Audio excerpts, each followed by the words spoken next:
chosen one, before you scroll, before doubt has time to speak, pause, because this is not random. If these words are finding you, it is because something deep inside you has always known you were different, even when you didn't have language for it. From your earliest memories, there was a quiet separation. You noticed things others ignored. You felt deeply in rooms where others felt nothing. You asked questions no one around you seemed interested in answering. And many times you wondered why life felt heavier for you than it did for everyone else. This message is the answer you've been waiting for. You were different since birth because you were not designed to blend in. Heaven does not mark vessels meant for ordinary paths. You were shaped with intention, wired with sensitivity, insight, and awareness that made you stand out long before you understood why. While others were learning how to fit into the world, you were learning how to survive it. That was not punishment, it was preparation. From the beginning, your spirit matured faster than your surroundings. You carried emotional depth as a child that confused adults. You sensed tension, truth, and hidden motives without being taught.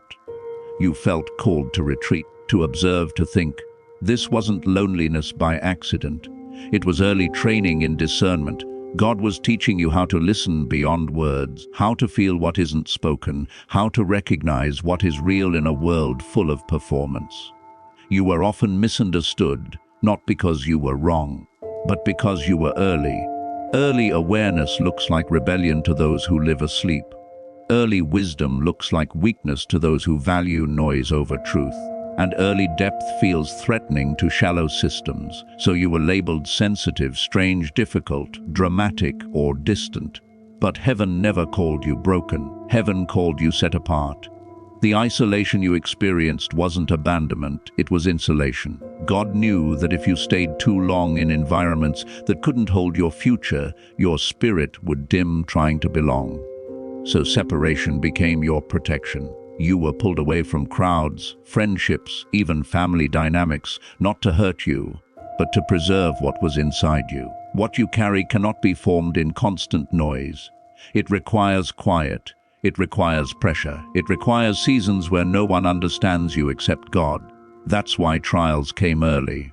While others were sheltered, you were tested. While others were carefree, you were learning endurance. You faced emotional wounds, rejection, loss, betrayal, or responsibility far too young, and you've wondered why God would allow that. But here this clearly early fire reveals rare material. God does not expose weak vessels to intense heat. He trusted you with pressure because he saw what you could become. You were built with a resilience that had to be activated early. Each challenge sharpened your perception. Each disappointment taught you discernment. Each heartbreak trained you not to attach blindly. You learned lessons others are only waking up to now. What broke others refined you. What silenced others deepened your voice. What distracted others anchored you inward. You've always felt out of sync with the world because your spirit wasn't designed to follow its rhythm. You don't move on trends, you move on truth. You don't thrive in chaos, you seek meaning. You don't chase validation, you crave alignment. Even when you tried to live like everyone else, something in you resisted. You could imitate, but you could never belong. That inner discomfort was not confusion, it was confirmation. There were moments you tried to shrink yourself to fit rooms that were too small for your calling. You dimmed your intuition. You ignored your inner knowing. You tolerated what your spirit rejected because you wanted peace. But every time you compromised your truth, you felt it physically, an unrest, a heaviness, a quiet grief. That was your spirit reminding you this is not who you are. You were different since birth because your assignment requires clarity. You are not here to echo opinions, you are here to carry insight. You are not here to seek approval, you are here to model authenticity. You are not here to entertain, you are here to awaken. That is why shallow connections exhaust you. That is why surface-level conversations drain you. That is why you crave depth, honesty, and purpose even when the world prefers distraction. God marked you early because your life would be watched closely. Influence requires integrity, and integrity is forged in private long before it's seen in public. You had to learn how to stand alone before you could stand for something. You had to be comfortable without applause before you could be trusted with impact. You had to learn obedience without explanation before you could carry authority. You've noticed that people project onto you. They either admire you intensely or resist you without reason. Your presence activates things in others, healing or insecurity, inspiration or offense. That's not your imagination. Light reveals, and not everyone is ready to face what your authenticity exposes. You are a mirror without trying to be. That's why some people leave when you stay true to yourself. But hear this, the same difference that isolated you will elevate you. The same depth that made life feel heavy will make your voice carry weight. The same sensitivity that made you vulnerable will make you powerful. God never wastes design. Every trait you questioned is connected to your calling. You were born with an inner compass that keeps pulling you back to truth, even when it costs you comfort. You cannot live a lie for long. You cannot ignore conviction without consequences. You cannot stay where growth is denied. That restlessness is holy. It's not dissatisfaction, it's direction. And now you are reaching a season where things begin to make sense. The dots connect. The pain has context. The delay has meaning. You are no longer asking, why am I different? You are starting to ask, what am I called to do with this difference? That shift is evidence of maturity. You are stepping out of survival mode and into purpose awareness. Chosen one, you were never behind. You were being built. You were never rejected. You were being redirected. You were never too much. You were surrounded by environments that were too limited. God kept you hidden until you were strong enough to stand without shrinking. You may not see the full picture yet, but heaven does. And the same hand that separated you from the crowd is now preparing to position you where your difference becomes your authority. What once felt like a burden will soon feel like clarity. What once felt like loneliness will soon feel like leadership. What once felt like confusion will soon feel like calling. You've been different since birth because you were never meant to live a borrowed life. You are here to live a revealed one. And this awakening, this recognition, this moment of understanding is only the beginning. Chosen one, now listen closely, because section 2 is not comfort, it is confirmation and alignment. This is the moment where awareness turns into responsibility. Being different since birth was never just about surviving the world, it was about being prepared to confront it. And now, the season is shifting from explanation to expectation. There comes a point where God stops explaining why you were set apart and starts asking what you will do with it. You are entering that point now. The grace that carried you through confusion is transitioning into accountability. You can no longer pretend you don't know what you know. You can no longer silence what keeps rising in your spirit. What was once a whisper is becoming a demand for movement.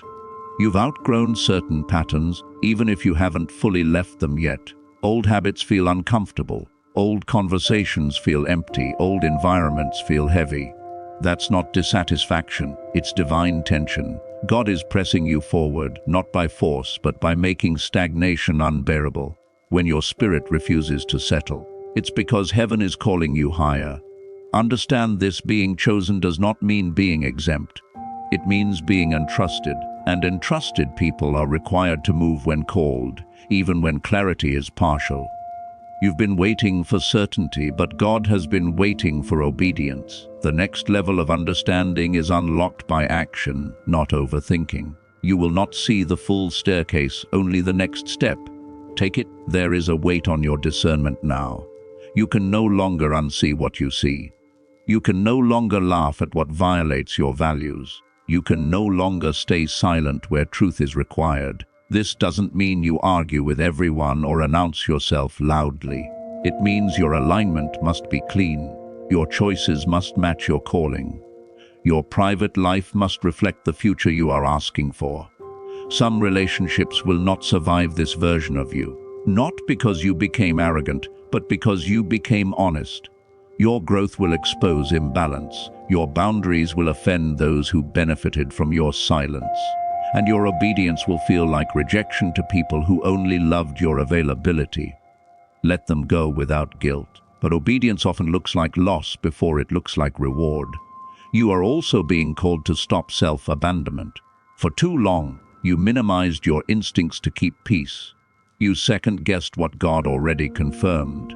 You waited for permission that was never required. That season is ending. The cost of disobedience is becoming heavier than the fear of standing alone. That is a sign of readiness. Pay attention now. God is refining your voice.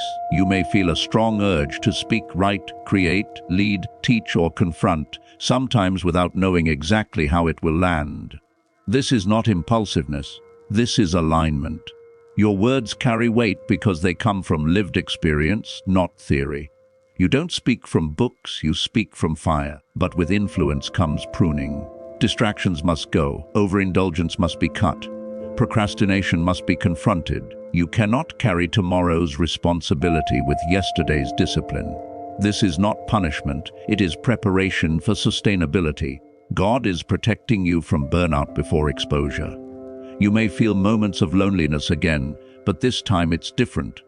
This is not isolation for healing, this is separation for positioning. God is narrowing your circle because your assignment requires clarity, not consensus. You will learn to trust quality over quantity, confirmation over applause, peace over approval. And yes, resistance will increase.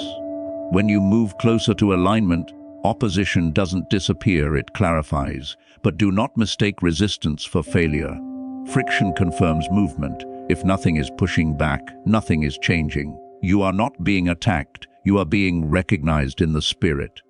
Now is the time to stop asking if you are chosen and start moving like you are. Chosen people don't wait for perfect conditions. They move with conviction. They protect their spirit. They choose integrity when compromise is easier. They listen when God whispers and move before fear can negotiate. You were marked early, not to live cautiously, but to live consciously. Not to hide your difference, but to steward it. Not to be admired, but to be effective. The world does not need another echo, it needs your clarity. So rise into responsibility without pressure. Walk in obedience without apology. Trust the process without needing validation. The same God who separated you is now positioning you. And what comes next will require everything you've been prepared for. This is not the end of the message. This is the activation.